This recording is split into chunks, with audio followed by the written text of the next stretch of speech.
Hi అండి, నమస్తే. Welcome back to Pragya's little hearts.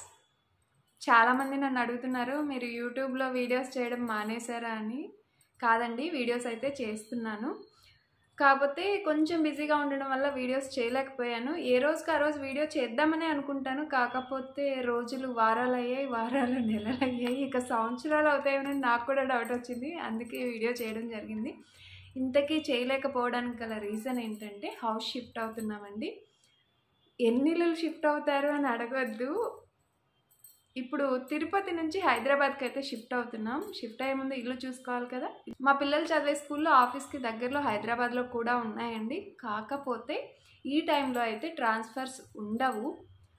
So admissions process గురించి కనుక్కోవడానికి ఇప్పుడైతే స్కూల్కి వెళ్ళాలి. నేనైతే సమ్మర్ టైంలో ట్రై చేస్తున్నాను. హాలిడేస్లో అదేంటి హాలిడేస్లో స్కూల్ ఉంటుందంటే పిల్లలకి అయితే హాలిడేస్ ఇస్తారు, కానీ స్కూల్ అయితే ఓపెన్ ఉంటుందండి. సో ఒకసారి స్కూల్కి వెళ్ళి ఎలా ఏంటి ప్రాసెస్ కనుక్కుందాం. సో పనిలో పని మీరు కూడా ఒకసారి స్కూల్ చూసేసేయండి.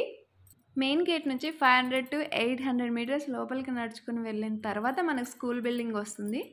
ప్రైవేట్ స్కూల్లో అయితే స్కూల్ బిల్డింగ్ పెద్దగా ఉండి ప్లే గ్రౌండ్ చాలా చిన్నగా ఉంటుంది కదా. కాకపోతే ఇక్కడ ప్లే గ్రౌండ్ చాలా పెద్దగా ఉంటుందండి. స్కూల్ బిల్డింగ్ కూడా పెద్దగానే ఉంటుంది. ఎందుకంటే ఫస్ట్ క్లాస్ నుంచి 12th క్లాస్ వరకు క్లాసెస్ జరగాలి కదా. సో అందుకని. అలాగే ఇది నేచర్కి చాలా దగ్గరగా ఉంటుందండి. ఎలాంటి పొల్యూషను ఉండదు. చాలా ఎకో ఫ్రెండ్లీగా ఉంటుంది. అందుకే నేను కొంచెం అడ్మిషన్స్ కోసం కానీ ట్రాన్స్ఫర్స్ కోసం కొంచెం ఎక్కువగా తిరగాల్సి వచ్చినా ఒక్కసారే కదా అని చెప్పేసి ఇదే స్కూల్లో ట్రై చేస్తూ ఉంటాను. ప్రస్తుతానికైతే మనకి అడ్మిన్లో కానీ అలాగే ప్రిన్సిపల్ కానీ ఎవరూ లేరండి. కొంచెంసేపు వెయిట్ చేయమన్నారు. అందుకని ఈ విధంగా చెట్ల కింద వెయిట్ చేస్తూ ఉన్నాను. ఫీజు తక్కువ కదా, స్కూల్ ఏదో నీట్గా మెయింటైన్ చేయరు అనుకుంటే పొరపాటు అండి. చాలా నీట్గా మెయింటైన్ చేస్తూ ఉంటారు. చిన్నపిల్లల కోసం సపరేట్ ప్లే ఏరియా, పెద్ద పిల్లల కోసం జిమ్ ఇలాంటివి కూడా ఉంటాయండి. అలాగే నేచర్ కూడా చాలా దగ్గరగా ఉంటుంది. చూడండి, ఇక్కడ మేము వెయిట్ చేస్తున్నప్పుడు చెట్ల మీద హనీ బీ సౌండ్ వస్తూ ఉంటే భయమేసి పైకి చూశాను. ఎక్కడ తేనె పట్టు కనపడలేదు. కాకపోతే ఒక సీతాఫలాన్ని ఈ విధంగా కబ్జా చేసేసాయి తేనెటీగలు.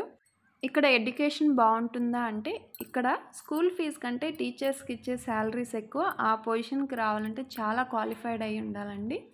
సో కాబట్టి ఎడ్యుకేషన్ బాగానే ఉంటుంది. అలాగే మిక్స్డ్ వెదర్ ఉంటుందండి. కాబట్టి పిల్లలకి సొసైటీ కూడా కొంచెం అవేర్నెస్ ఉంటుంది, నేచర్కి దగ్గరగా ఉంటుందని చెప్పేసి నేను ఈ స్కూల్లో చదివించడానికి చాలా ఇంట్రెస్ట్ చూపిస్తూ ఉంటాను.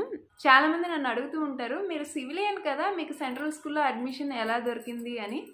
సివిలియన్స్కి కూడా సెంట్రల్ స్కూల్లో అడ్మిషన్స్ ఉంటాయండి. కాకపోతే కొంత తక్కువ పర్సెంట్. హైదరాబాద్ స్కూల్లో అడ్మిషన్స్ దొరికాయా లేదా, అసలు ప్రాసెస్ ఏంటి అనేది ముందు వీడియోస్లో చూద్దాం. అప్పటి వరకు please like, share and subscribe. Thank you for watching.